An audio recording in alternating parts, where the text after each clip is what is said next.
जयपुर की जामा मस्जिद की क्या है तारीख और क्या हुआ है उसका डेवलपमेंट। आदाब, मैं फारूक खान, संपादक इकरा पत्रिका। थार न्यूज इकरा पत्रिका के इस चैनल में आपका स्वागत है, आपका इस्तकबाल है। जैसा कि आपको मालूम है, थार न्यूज इकरा पत्रिका के चैनल में वक्फ जायदाद सीरीज चलाई जा रही है, जिसके कई एपिसोड हमने अलग अलग जिलों में, तहसीलों में बनाए हैं, जो रिलीज भी हो चुके हैं और कुछ हैं वो आने वाले हैं। इसी सिलसिले का ये एपिसोड है जो जयपुर की जामा मस्जिद के हिस्ट्री और डेवलपमेंट के लिए हम बना रहे हैं। इसको आप ज़्यादा लाइक करें, शेयर करें, सब्सक्राइब करें, ताकि ये मुद्दा है ज़्यादा से ज़्यादा लोगों तक पहुंच सके। तो जैसा कि हमने इंट्रो में बताया है, जयपुर की जो जामा मस्जिद है वो एक तारीखी जामा मस्जिद है, आज़ादी से बहुत पहले की बनी हुई है। जयपुर का जो हार्ट है, बड़ी चौपड़, जिसको माणक चौक कहा जाता है, उस माणक चौक के पास में, जहां एक तरफ हवा महल है, एक तरफ जामा मस्जिद है, जोहरी बाजार के अंदर बहुत ही खूबसूरत जामा मस्जिद है, पिंक कलर की, जो जयपुर गुलाबी नगरी, पिंक सिटी के नाम से मशहूर है। तो उसी कलर का जो बाहर का हिस्सा है पूरा जामा मस्जिद का, जो जोहरी बाजार के अंदर है, माणक चौक के पास में।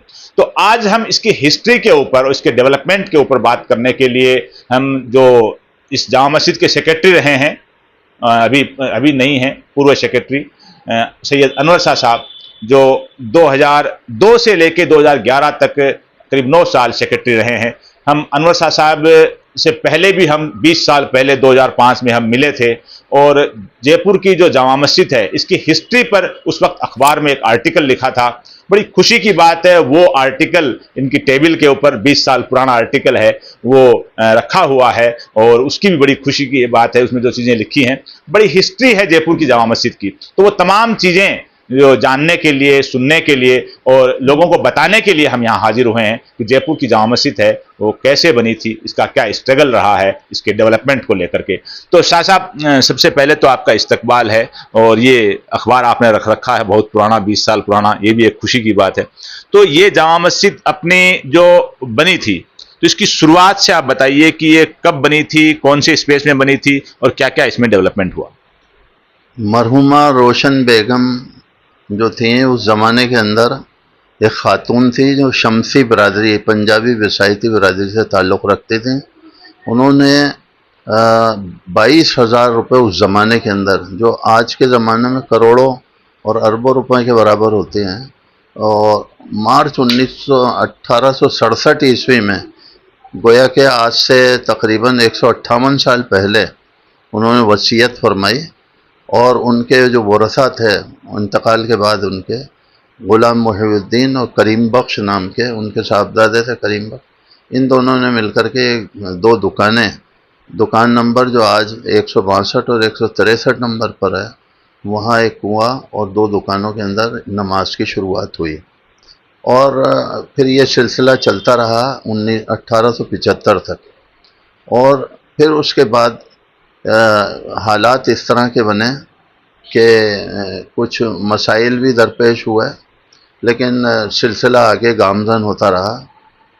1915 में गुलाम मुहिउद्दीन साहब के जो साहबजादे थे, करीम बख्श, उन्होंने दावा किया लोकल अदालत में, यहाँ निचली अदालत जो होती थी, कि उसमें कहा कि ये गैर मौकूफ़ा है ये दुकानें, और ये हमारी अपनी हैं, लिहाजा उसे मुकफ़ल कर दिया। इसका मुकदमा लड़ा गया, और 1925 तक, यानी आज से 101 साल पहले, हज़रत मौलाना मोहम्मद शाह हिदायत अली साहब रहमतुल्लाह, जामे हिदायत वाले, और उनके साथ नवाब वाजिद अली ख़ान साहब, जगर हाउस, और इसके अलावा सैयद नज़र अली साहब, हाफिज़ एहसानुल्लाह साहब, ये हजरात उस टाइम हयात थे। उन्होंने इसका मुकदमा लड़ा, 500 पेशियाँ हुई, और जो है 200 फतावा, हत्ता के हरमैन शरीफैन तक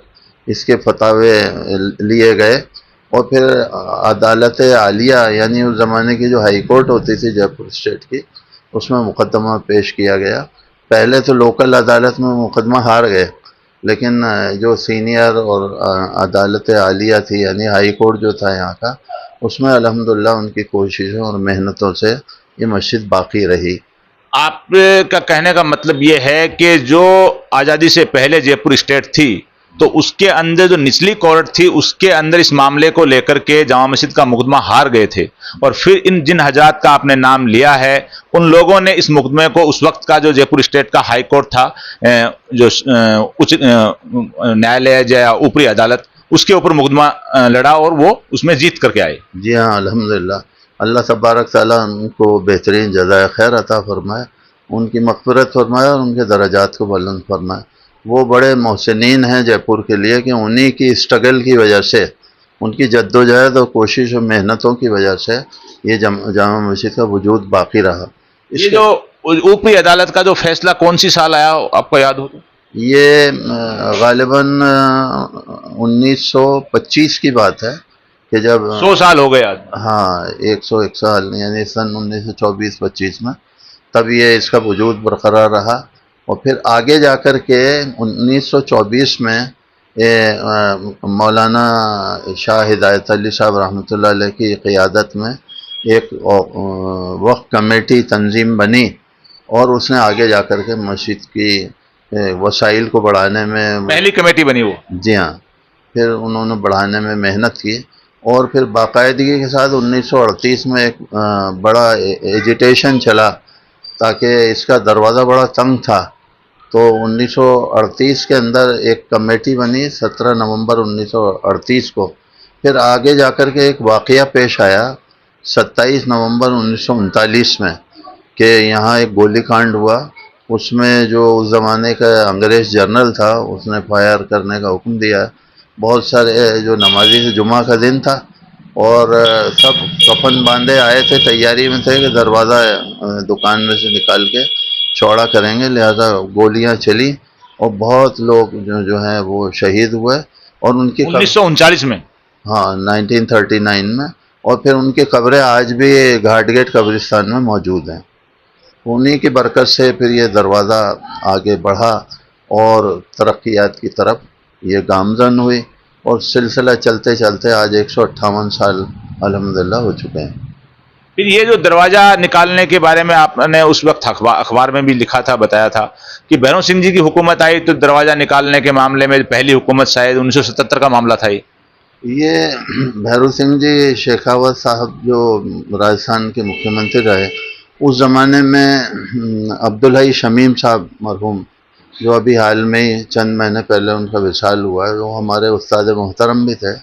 तो उन्होंने चीफ मिनिस्टर साहब से कोशिश करके उनसे दरख्वास्त पेश की और भैरू सिंह जी शेखावत साहब की मेहरबानी रही कि उन्होंने चीफ सेक्रेटरी को बुला करके इसका जो है नक्शा जो था उसको जो सैंक्शन दी और उन्हीं के आदेश से ये आज स्वरूप जो देख रहे हैं, जो खूबसूरती है भैरू सिंह जी शेखावत साहब की इजाज़त की वजह से ही हो पाया है। जो इसका डेवलपमेंट है, जो इसका जो निर्माण है, जो इसके दरवाजे निकलने की है, जो गवर्नमेंट की स्वीकृति है, तमाम तर जो मसले थे उनका हल है, वो भैरों सिंह जी की जो पहली गवर्नमेंट 1977 की थी उसमें हुआ, जनता पार्टी।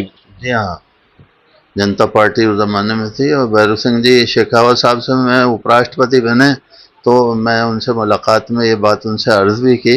हालांकि मुलाकात 5 मिनट की थी, लेकिन शेखावत साहब ने 1 घंटा मुझे दिया और बड़ी तफसील से उनसे गुफ्तगू हुई। तो हम उनके शुक्रगुज़ार हैं कि उन्होंने इसका नया स्वरूप दिया, परमिशन दी और आज जो जामा मस्जिद मकाम पर खड़ी है वो अब्दुल हई शमीम साहब की कोशिशों के और मोहतरम भैरू सिंह शेखावत साहब की इजाज़त से मुमकिन हो सका था।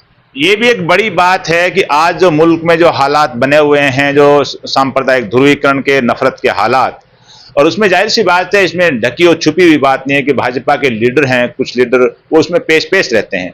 उन लोगों के लिए एक सबक सीखने की बात है कि उन्हीं की पार्टी के एक लीडर जो भैरों सिंह जी, जो भारत के उपराष्ट्रपति भी रहे, राजस्थान के 3 बार मुख्यमंत्री रहे, उन्होंने जयपुर की जामा मस्जिद के डेवलपमेंट को लेकर, निर्माण को लेकर के सारी जो अड़चने थी वो सारी दूर की और गवर्नमेंट से स्वीकृति दी। ये बड़ा एहसान था और ये सीखने वाली बात है भैरों सिंह जी की, भारतीय जनता पार्टी के जो कार्यकर्ता और नेता हैं उनको खास तौर से, क्योंकि गए दिनों अगर देखा हो जामा मस्जिद के आगे कुछ महीने पहले यहीं हवा महल के विधायक ने जो हुड़दंग मचाया था वो भी भाजपा से हैं। लेकिन उन लोगों को भैरों सिंह जी की इस लाइफ से, गहलोत सिंह जी के इस करते से सीखने की कोशिश करनी चाहिए कि उन्हीं की पार्टी के इतने बड़े लीडर ने इतना बड़ा अच्छा काम किया था। तो शाह साहब, जब ये जो सारा 77 में शुरू हो गया काम, फिर 2002 में आप सेक्रेटरी बने, तो 2002 में बने, उसके बाद आपके कार्यकाल में क्या क्या डेवलपमेंट किया आप लोगों ने? मैंने जब टेक ओवर किया था उस समय जो है लाइबिलिटी थी 30,000 रुपये की, जो है हमारी कर्जदारी थी, हमें अदा करना था। चुनाचे हमने अपने फंड्स और एफर्ट से 30,000 का इंतज़ाम किया और 9 साल तक जो हम रहे तो उसमें मेनली जो काम हुए, एक तो रिनोवेशन का काम हुआ और इसके अलावा जीना बड़ा तंग था, उसको दुरुस्त किया गया। एक और जीना हय्या अलल फलाह की तरफ, दक्षिणी छोर की तरफ बनाया गया, जिससे नमाजियों को आने जाने के अंदर बहुत आसानियाँ हुई। इसके अलावा मैंने जो और हमारी कमेटी ने जो फोकस किया वो ये है कि जामा मस्जिद कैसे खुद कफ़ील हो, अपने पैरों पर कैसे खड़ी हो। उसके लिए जामे टावर जो आपके लाडली जी का खुरा रामगंज बाज़ार के अंदर जो मौकूफ़ा ज़मीन थी, उस हवेली में हमने जो है बिल्डिंग बनाई 3 मंजिला। वो जामा मस्जिद की है? वो अल्हम्दुलिल्लाह जामा मस्जिद की है और उससे आज ये है कि एक बड़ी आमदनी का ज़रिया है। और इसके अलावा 2 दुकानें जामा मस्जिद के नीचे हैं, 162 और 163 नंबर, और 334 नंबर की दुकान जो है आपके इमली वाला पंसारी के करीब के अंदर है, वो है। और एक दुकान किशनपोल बाज़ार में 217 नंबर की अनिल कुमार सुनील कुमार के नाम से वहाँ वो किराए पे हैं। ये 4 दुकानें हैं। काउंटियों की पीपली पर एक मौकूफ़ा हकीम साहब मरहूम शरफुद्दीन साहब की ज़ौजा जो मोहतरमा थी, उन्होंने उस ज़माने में आज़ादी से एक ज़माने पहले 100 साल पहले एक मकान वो दिया था, हदिया किया था मस्जिद में, वक़्फ़ किया था। वो हवेली भी जो है वो जामा मस्जिद की तहवील में है। अच्छा, आपने बताया कि जब 2002 में 23 अक्टूबर को आपने चार्ज संभाला जामा मस्जिद का, सेक्रेटरी का आपकी कमेटी ने, तो उस वक्त जामा मस्जिद के ऊपर 30,000 रुपए की देनदारी बाकी थी। जी हाँ। तो ये आमदनी कितनी होती थी मंथली या ईयरली जब आप आए थे तब? यूँ समझिए कि उस ज़माने के अंदर किराया जो था वो कुल बमुश्किल 18,000 20,000 रुपये के आसपास कुल मिलाकर के होता था। और उसके बावजूद फिर हमने जब ये कोशिश की तो तकरीबन अल्हम्दुलिल्लाह उसके मुकाबले में आज जो है वो 10 गुना किराया और आमदनी के ज़राए आप बढ़े। जब गए थे 2011 में, अक्टूबर 2011 में, और नई कमेटी जो आपके बाद में आई, तो उस वक्त आपने सालाना या मंथली टोटल आमदनी किराए की या जुमे की या जो भी डोनेशन है, टोटल आमदनी आप कितनी छोड़ के गए, याद हो तो? अब ये तो मुझे इतना मोटा मोटा अगर याद हो। लेकिन ये ज़रूर है कि जब मैं नईमुद्दीन कुरैशी साहब जो मेरे बाद सदर बने, तो मैंने जब उनको हैंड ओवर किया तो 14.5 लाख रुपए कैश उनको हैंड ओवर किया था। और इसके अलावा जो है आमदनी तकरीबन 10 गुनी हमारी बढ़ चुकी थी। 30,000 के कर्जे से आपने 14.5 लाख की आमदनी देके गए जामा मस्जिद को? हाँ, मतलब वो यानी सारे डेवलपमेंट के काम करने के बाद वो बचत के तौर पर हमने बैंक खाते, बैंक ऑफ बड़ौदा जो जामा मस्जिद के सामने है, उसमें ये रकम हमने उनको हैंड ओवर की थी। तो अभी जो मौजूदा दौर में जामा मस्जिद की जो कमेटी है, जो जिम्मेदार हैं, उनके लिए आपका इस डेवलपमेंट के ताल्लुक से क्या कोई ऐसा मशवरा, क्योंकि आपका एक लंबा 9 साल के करीब कार्यकाल रहा है, आप कम्युनिटी में एक जिम्मेदार शख्स हैं, तो क्या ऐसा मशवरा कि मौजूदा कमेटी है इन तमाम हालात में कैसा काम करे ताकि जामा मस्जिद की आमदनी भी बढ़े और कोई किसी किस्म का कोई मसला पेश नहीं आए? देखिए, मेरे बाद नईमुद्दीन कुरैशी साहब ने भी वहाँ के निज़ाम को एक बेहतरीन अंदाज में संभाला और उसको मस्जिद को 4 चाँद लगाए। और जो रिवायतें हमने, एक तो जयपुर की गंगा जमनी तहज़ीब है, तो उसमें जौहरी बाज़ार व्यापार मंडल है, पुलिस और प्रशासन है, उनसे हमने ज़बरदस्त लाइजनिंग की। और तारतम्य ऐसा रहा, हमारा सहयोग रहा कि व्यापार मंडल ने भी और विभिन्न समाजों ने भी भरपूर हमें सहयोग दिया और हमने भी उनको सहयोग दिया। इसके अलावा एक बड़ी उपलब्धि है, और जो बातें हमने मेरे अपने कार्यकाल में रही हैं, वो बातों को नईमुद्दीन कुरैशी साहब ने अपने ज़माने में उसको बरकरार रखा है और उसको बढ़ाया।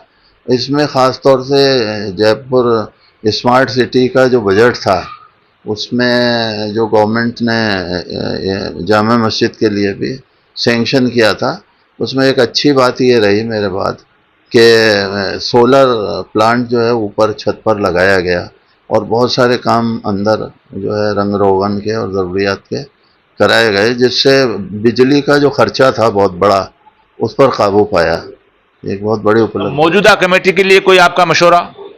उसमें यह है कि एक तो गेट का था, अभी गेट जो है वो लगा हुआ प्रॉपरली नहीं है, तो मैं पुलिस प्रशासन से भी और हमारे व्यापार मंडल से भी और हमारे जो इंतज़ामिया कमेटी है उससे मैं दरख्वास्त करूँगा कि मिल बैठ करके जो है हम बात करें, ताकि खूबसूरत दरवाज़ा जो अभी पेंडिंग पड़ा हुआ है वो लग सके। वैसे शब्बीर कुरैशी साहब मोहम्मदी जो हैं वो हैं और ज़हीरुद्दीन साहब सेक्रेटरी हैं, वो उन्होंने भी अभी जिस अंदाज से संभाल रखा है वो भी एक बेहतरीन अंदाज से उसको आगे लेकर के चल रहे हैं। अच्छा शाह साहब, जयपुर की जामा मस्जिद का जो रुख और बाजार का जो मामला है, पूरा आगे चौड़ा बाजार, जोहरी बाजार जो तारीखी बाजार है, और काबे की तरफ रुख है बाजार का भी, तो जुमे की नमाज खासतौर से जो अलविदा जुमा है और ईद की नमाज के दौरान पूरा बाजार बड़ी चौपड़ हवा महल से लेके सांगानेरी गेट तक खचाखच भर जाता है। तो इसके बारे में ये है कि जो वहाँ के जो लोकल दुकानदार हैं, वो चाहे किसी भी बिरादरी के हों, किसी भी मजहब के हों, वे अपनी चटाई और अपना कपड़ा ये हमेशा बिछाते आए हैं। इतनी एक गंगा जमनी तहजीब वाला, प्यार मोहब्बत वाला पैगाम जयपुर से वो देते हैं हर बार अलविदा की नमाज में और ईद की नमाज में। तो ये जो परंपरा जयपुर की खास तौर से, ये कब आपके कार्यकाल में या शुरू से ही पड़ी हुई थी, और क्या आज ये परंपरा कुछ कमजोर नहीं लग रही है क्या? देखिए, मैं जब सेक्रेटरी बना तो अभी जो डीजी साहब हैं राजीव शर्मा साहब, वो उस ज़माने में एसपी थे और पहला हमारा जुमातुल विदा आया था और उनकी निगरानी में बहुत अच्छे अंदाज में हमने उसकी शुरुआत की थी। उसके बाद मुझे याद है कि एक समय ऐसा आया, जो आज सीएस हैं सुधांश पंत साहब, वो जयपुर कलेक्टर होते थे, और सिटी एसपी आनंद श्रीवास्तव साहब जो जयपुर के कमिश्नर पुलिस रहे हैं, जो डीजी रैंक के ऑफिसर हैं। उस ज़माने में दोनों हजरात ने दीपावली का मौका था और जो है गोवर्धन गालिबन भैया दूज या गोवर्धन पूजा का समय था और जुमातुल विदा भी था। वो बड़े इसमें फिक्रमंद थे कि कैसे ये 1.5-2 लाख का मजमा प्लस हमारी हिंदू बहनें बाज़ार में आती हैं और चहलकदमी करती हैं, कुछ सामान खरीदती हैं, ऐसे में क्या होगा। तो बड़े उस ज़माने में सुधांश पंत साहब ने भी और आनंद श्रीवास्तव साहब ने भी मिल करके और हमने काम किया। तो हमने नमाज को मिनिमाइज़ किया, दुआ को भी मुख्तसर किया। इसमें बहुत बड़ा रोल हज़रत मुफ्ती अहमद हसन साहब, शहर मुफ्ती मरहूम जयपुर जो है, उन्होंने अदा फरमाया, और उसकी वजह से जो नमाज 3.5 घंटे में शुरू होकर के ख़त्म होती थी, उसको हमने मिनिमाइज़ करके 1.25 घंटे के अंदर किया। नतीजतन 2:10 पर ही जो 3:30 बजे ख़त्म होती थी वो किया। और हमने उस ज़माने में बिछात भी नहीं बिछाई, जिसकी वजह से कपड़ा बिछाना और समेटना पड़ा। उससे लोगों को बड़ा ये हुआ। उसका एक अच्छा इम्पैक्ट ये हुआ कि व्यापार मंडल ने इस बात को नोटिस किया और हमारे हिंदू भाइयों ने, और वो जुमे की नमाज के बाद मेरे पास आए, मुझे बड़ी मुबारकबाद पेश की और उन्होंने पॉजिटिविटी ये देखी। आप, उन्होंने मुझसे इस बात की दरख्वास्त की कि हम सारे नमाजियों को रोज़ा खुलवाना चाहते हैं। हमने मुफ्ती साहब की इजाज़त लेकर के और उनसे कहा कि आप क्यों वो तकलीफ़ करते हैं। उन्होंने कहा नहीं कोई बात नहीं। तो करीब 800 से 1000 आदमियों की उन्होंने रोज़ा खुलवाने की व्यवस्था की, व्यापार मंडल ने। तो हम उन लोगों के शुक्रगुजार हैं उनसे। तो हमारा बहुत बड़ा तारतम्य है उस ज़माने में, एक दूसरे का सहयोग और सद्भाव। बहुत यात्राएं हमारे सामने गणेश चतुर्थी पर, हनुमान जयंती पर, महावीर जयंती पर निकलती थी, तो हम आपस में एक दूसरे को सहयोग करते थे। बहुत अच्छा वातावरण तभी से 25 सालों से 23 सालों से ये चल रहा है और आज भी वो चीज़ बरकरार है।